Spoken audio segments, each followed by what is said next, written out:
Picture this. It's 1847 in Vienna. Okay, setting the scene. Right. You are standing outside the first obstetrical clinic at the Vienna General Hospital, and you are hearing something just, well, horrifying. Oh, man. Yeah.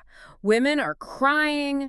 They're actively begging not to be admitted to this specific ward because the mortality rate from something called childbed fever in this clinic is, it's staggering. It's hovering between 10 and 18%. Which is just an incredibly high chance of death for a routine procedure. Exactly. But right next door, literally at the second clinic, the mortality rate is under 3%.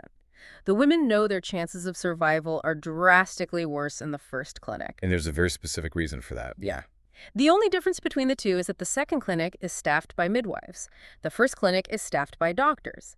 Doctors who, by the way, spend their mornings performing autopsies on corpses and their afternoons delivering babies. Without washing their hands. Without washing their hands in between. It's a chilling historical reality. The most terrifying part is that the medical establishment at the time thought this was perfectly normal. Right, they just accepted it. They did. Yeah. They blamed the deaths on miasma, which is, bad air, or even cosmic influences. Yeah. They had this established dogma, and they weren't interested in testing it against reality at all. Which perfectly brings us to the core mission of this deep dive. Yep. Whether you are actively studying for your TEAS or HESI nursing entrance exams, or, you're just someone who's insanely curious about how we actually figure out what is real in this world, this deep dive is specifically for you. Absolutely. We are pulling from a massive stack of sources today on the scientific method, and our goal is to, throw out that image of a pristine, sterile laboratory where some researcher in a crisp white coat unlocks universal truth on a clipboard.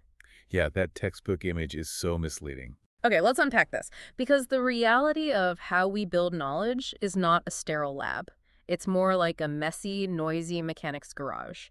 Things get taken apart, they break, they get rebuilt, and honestly, the mechanics frequently get into massive screaming arguments. I love that. That mechanics garage is the perfect framework. Because like you said, the scientific method is often sanitized in textbooks. Right, it's always like step 1, step 2. Exactly. It gets reduced to this rigid one-way staircase. Observe, hypothesize, experiment, conclude, and boom, you have the truth. But when we look at the historical sources, the method didn't just emerge as a neat checklist. It was forged as a dangerous, radical rebellion against ancient authority. So let's unpack that rebellion, because for centuries, human knowledge basically operated on what I like to call the famous celebrity system. The famous celebrity system. Yeah, like Aristotelian scholasticism, Right. which basically meant that if someone asked, hey, how fast do objects fall? The answer was just, well, Aristotle said heavy things fall faster, so argument over. Right, right. You just cited an ancient text, a really famous celebrity, and that was the end of the entire discussion. And to break that cycle took incredible courage. If we trace the roots of empirical thinking, the sources print us back to antiquity. Specifically, we find figures like Ibn al-Haytham in 11th century Cairo. Oh, the optics guy. Yes, exactly. He wrote the Book of Optics around 1021 CE. And his radical insistence was that claims about light and vision had to be verified by deliberate physical testing. You couldn't just bow to an authority figure. You actually had to test it. Right. And then fast forward to 17th century Europe, and Francis Bacon really crystallizes this break in his 1620 book, Novum Organum. Bacon basically champions inductive reasoning. Inductive reasoning meaning building from the ground up. Exactly. Instead of starting with a grand top-down assumption from an ancient text, he argued we must build knowledge upward from the dirt, from raw, observable experiments. And Galileo is like the ultimate example of a guy building knowledge from the dirt. He was the first to essentially say, I don't care who said the Earth is the center of the universe. I'm going to look through this tube and get the actual receipts. He did. And those receipts carried a massive cost. In 1610, Galileo observed 4 moons orbiting Jupiter. Which was a huge deal. It was direct physical evidence contradicting the geocentric model, which, claimed absolutely everything orbited the Earth. Because if moons are orbiting Jupiter, they aren't orbiting us. Exactly. He brought data to a fight against dogma, and it famously got him tried by the Inquisition in 1633. So the scientific method wasn't just some fun new way to think, it was a literal threat to the established order. Okay, so the method is a rebellion.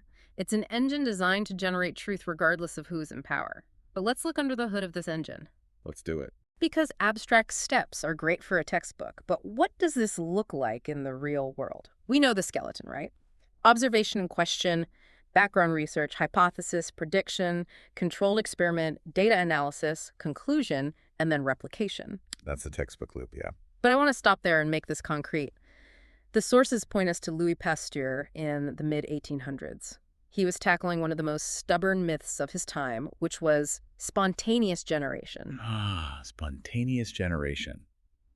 This was the deeply held belief that living organisms could just, well, magically manifest out of non-living matter. Like mice coming from old rags or something. Right, or people would see maggots appear on rotting meat or cloudy microbial growth in sterile broth, and they'd just conclude that the air itself possessed a vital force that spawned life. A vital force. Yeah, but Pasteur hypothesized something entirely different. He proposed that the air wasn't magical, it was just dirty. Huh. He figured it carried microscopic dust particles, and the microbes were just hitching a ride on the dust. But how on earth do you prove that? I mean, if you boil broth to kill the microbes, but then seal the flask completely so no dust gets in, the critics will just say, well, you blocked out the air. And the vital force in the air is what creates the life. Exactly. They'd say you suffocated the magic force. Right. So you have to somehow let the air in, but keep the invisible dust out. How do you do that? Which is where Pasteur designs an absolute masterpiece of an experiment. He created the swan neck flask. Swan neck flask. Yeah, it's a piece of glassware with a long S-shaped curving neck. He boils the nutrient broth inside to kill everything.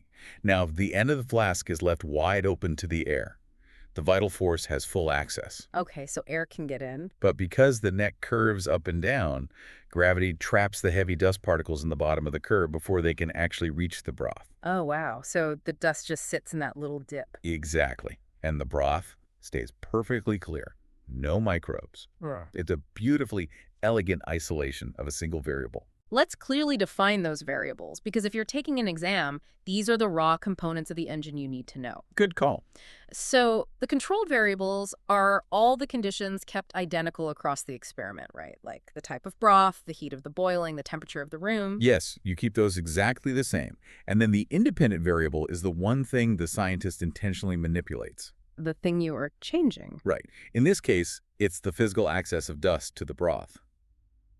For his experimental group, Pasteur actually snapped the curving necks right off some of the flasks, allowing dust to fall straight down into the liquid. And then there's the dependent variable, which is the thing you measure as the outcome. So here, it's the microbial growth. Spot on. The flasks with the snap necks turned cloudy with microbes almost immediately, but the intact swan neck flasks stayed completely sterile for years. That is brilliant. By isolating that independent variable, Pasteur essentially drove a stake through the heart of spontaneous generation. He built a perfect experiment. But, Pasteur's success represents the ideal scenario. Right. The true test of the scientific method is what happens when human ego gets involved. Yeah. Because science is conducted by flawed, emotional humans. Which brings us back to a crucial evolution in experimental medicine. Here's where it gets really interesting. Because before we jump back to that horrific scene in Vienna I mentioned at the start, I want to look at how medical experimentation started. Because it was incredibly raw. Very raw. The sources highlight Edward Jenner in 1796. Jenner observed that milk maize who caught cowpox, which was a mild disease, never seemed to catch the deadly smallpox. It was a brilliant observation. But his experimental design to test it was terrifyingly rudimentary. To put it mildly. Yeah. Jenner intentionally inoculated an 8-year-old boy named James Phipps with cowpox pus from a milkmaid. Gross. Yeah, and then once the boy recovered, Jenner deliberately exposed the child to smallpox to see if he was immune. Wait, let me stop you there. By modern standards, experimenting on a child based on a single subject test is wildly unethical. Right. Statistically and ethically, it is a total nightmare. In the context of experimental design, Jenner ran what we call an N of 1 study, meaning a sample size of one single child. And you can't prove anything with one kid. No, not at all. When your sample size is 1, your statistical power is effectively 0. The child might have survived due to natural immunity, maybe a previous unrecorded exposure, or just pure random chance. Right. I mean, it launched the field of vaccination because he happened to be right. But you absolutely cannot build reliable medical practice on a single subject test today. Which makes the tragedy of our Vienna story even worse, because unlike Jenner, the doctor in Vienna had a robust sample size, he had perfect data, and he had a brilliant natural experiment. He had everything. Let's return to Vienna General Hospital in 1847. The doctor's name is Ignaz Semmelweis, and he is just agonizing over that 18% mortality rate in the first clinic. Right. And Semmelweis realizes he has a naturally occurring control group right next door. The second clinic run by midwives. Because everything else is a controlled variable, right? Exactly. The populations of women are similar, the diets are similar, the building is the same. The only independent variable is the staff. Specifically, the doctors in the first clinic are performing autopsies. So Semmelweis forms a testable hypothesis. He does. He suspects these invisible, what he called cadaverous particles, are hitching a ride on the doctor's hands from the morgue straight to the maternity ward. So he implements an intervention. He mandates that all doctors must scrub their hands with a chlorinated lime solution before examining any pregnant woman. And the dependent variable responds immediately. The deaths drop. The mortality rate in the first clinic plummets from 18% down to about 1%, completely matching the midwives. Semmelweis has successfully isolated the variable on a population level. He saved countless lives. The data is just undeniable. And yet, despite all of that, he is entirely destroyed by the medical establishment. Yeah, this is probably the darkest shadow over the history of science. Semmelweis had the data, but he lacked the underlying mechanism. What do you mean by mechanism? Well, germ theory didn't exist yet. Pasteur wouldn't prove it for another decade. So without a theoretical framework to explain how the cadaverous particles actually worked, the senior doctors felt insulted. Because he was basically calling them dirty. Exactly.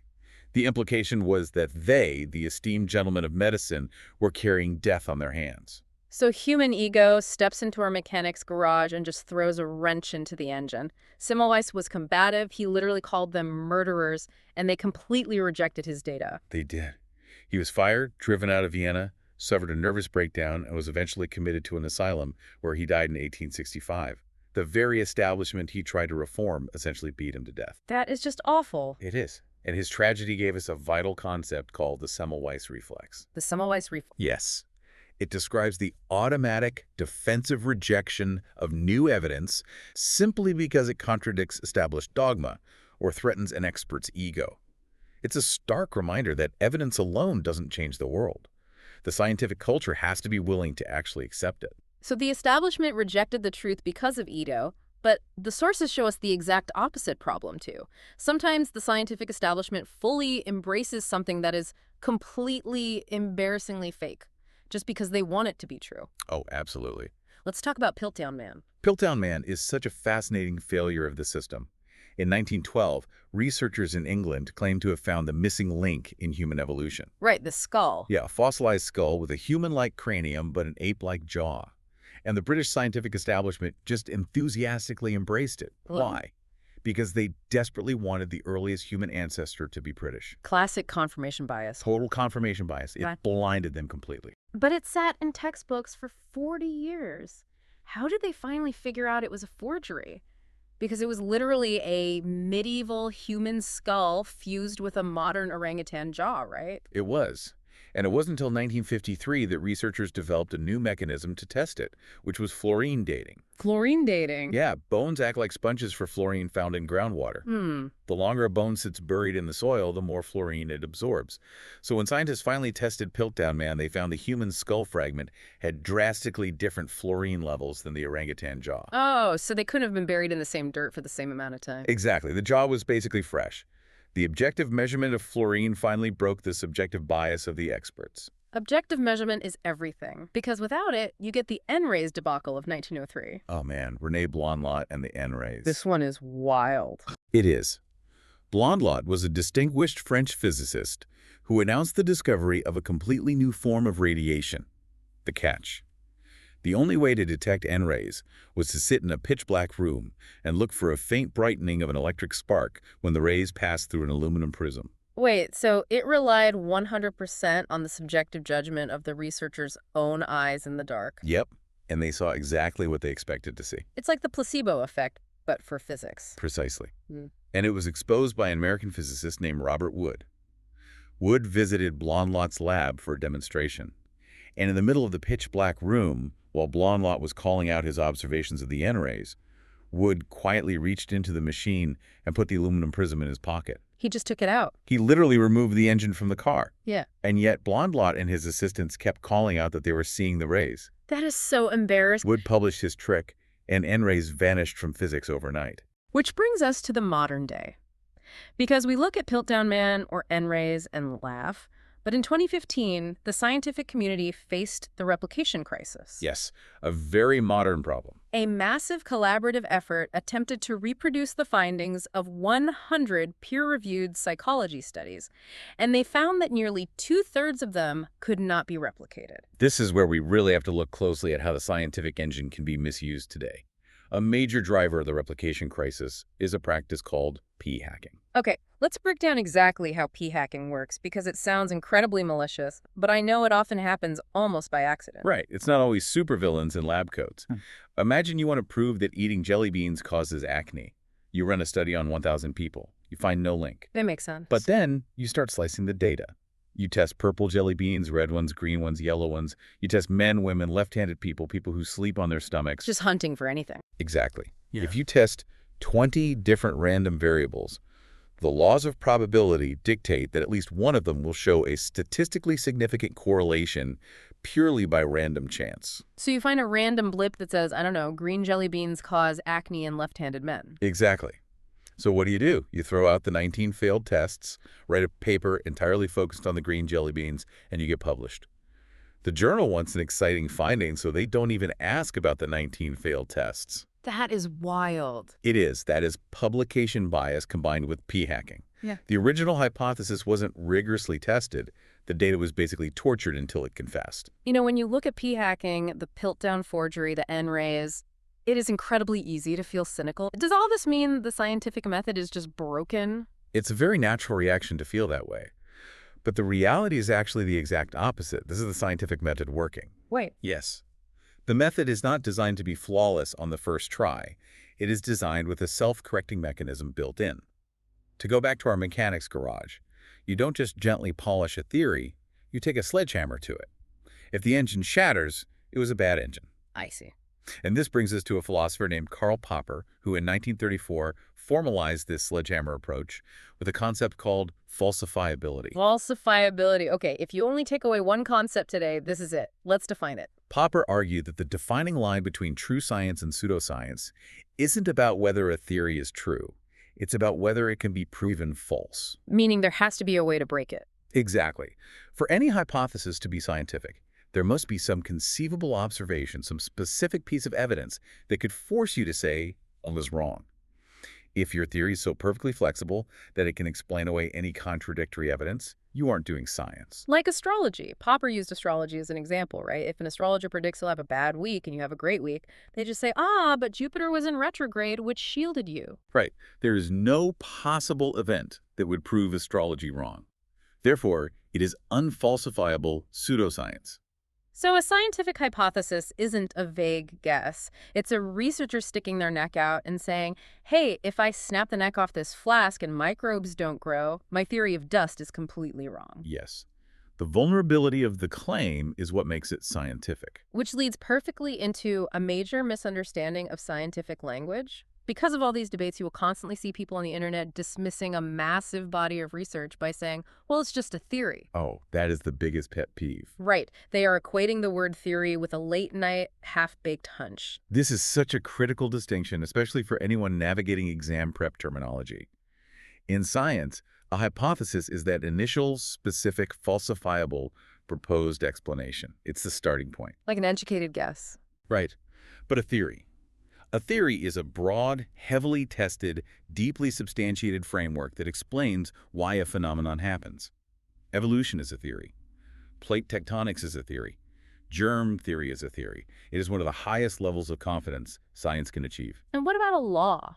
Because people confuse theory and law. Good point. A law describes a consistent pattern in nature, often mathematically, like the law of gravity.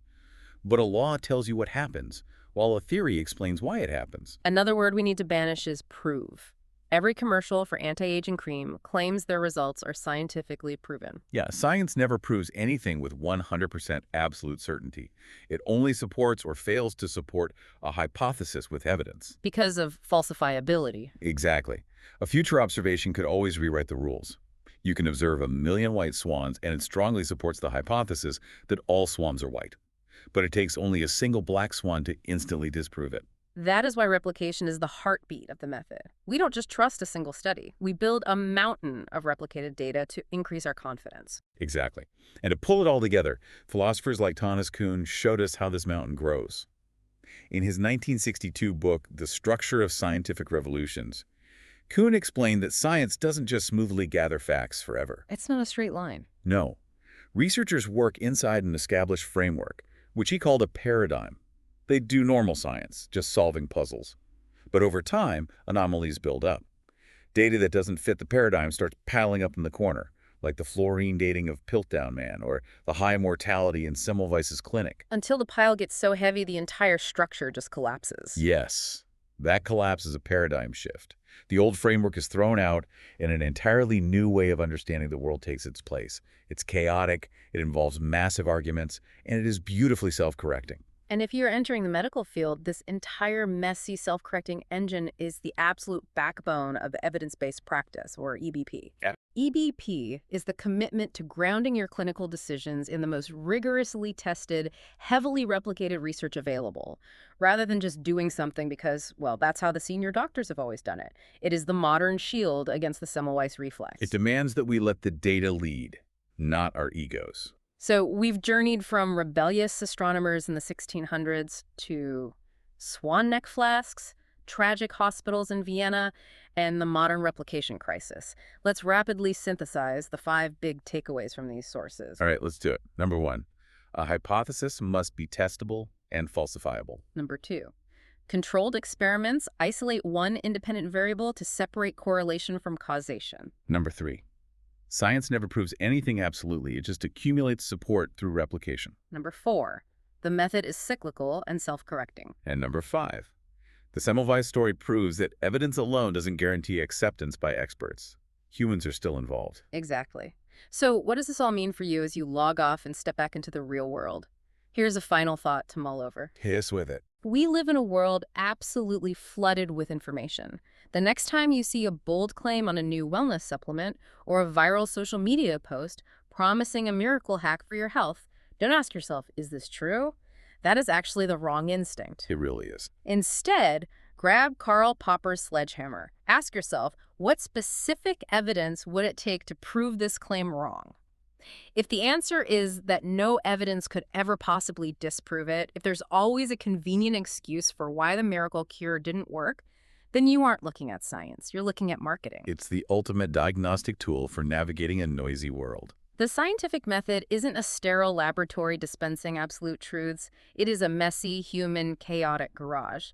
But because it relentlessly demands that we take a sledgehammer to our own ideas, it remains the most powerful engine we have ever built for understanding the universe. Thank you for joining us on this deep dive into the sources. Keep taking a sledgehammer to your assumptions, keep isolating those variables, and above all, keep thinking critically.